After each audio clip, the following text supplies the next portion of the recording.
Saiba quem é a Globo pelo olhar da imprensa internacional. Historicamente, a Globo não tem se intimidado sobre suas opiniões. Em 1964, ela apoiou o golpe militar e já se desculpou pelo cômodo relacionamento que teve pelo regime pelas 2 décadas seguintes. O repórter do Listening Post, Paolo Ganino, do Rio de Janeiro, no enorme complexo midiático, conhecido como Rede Globo.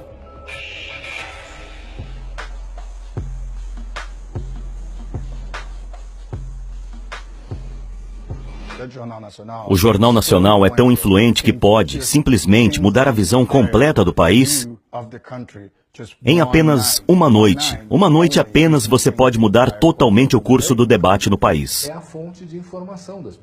a fonte de informação das pessoas, com notícias que moldam a forma das pessoas pensarem. O Jornal Nacional está começando.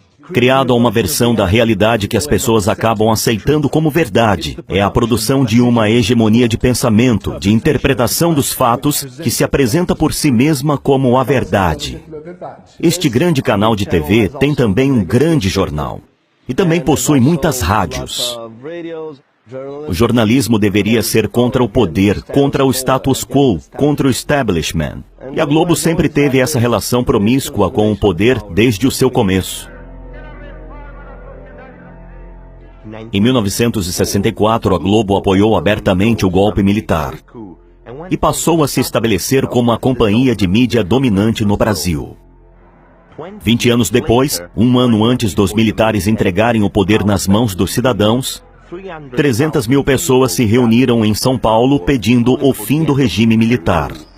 Um dia de festa em São Paulo. A cidade comemorou. No Jornal Nacional, espectadores foram informados que os manifestantes estavam celebrando o aniversário da cidade.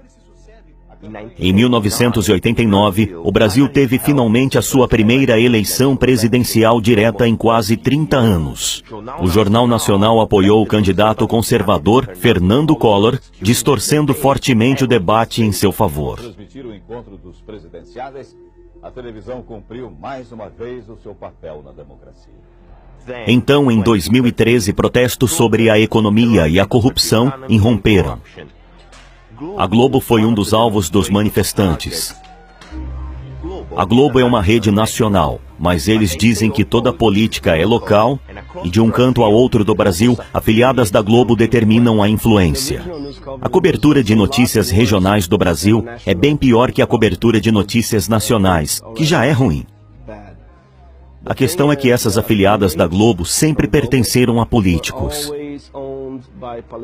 Eles são oligarcas regionais que controlam a informação, porque eles sempre são donos das afiliadas da Rede Globo, os jornais locais, as estações de rádio. Você não vai ouvir uma palavra de crítica contra os políticos locais, porque as emissoras de rádio pertencem a eles. No Brasil, muitas das coisas que são óbvias no resto do mundo não são aqui, como a separação de igreja e Estado. Nós não temos isso. Nós não temos também a separação entre imprensa e governo. A história será contada provavelmente sem pedido de desculpa desta vez no Jornal Nacional. E os brasileiros em dezenas de milhões estarão assistindo.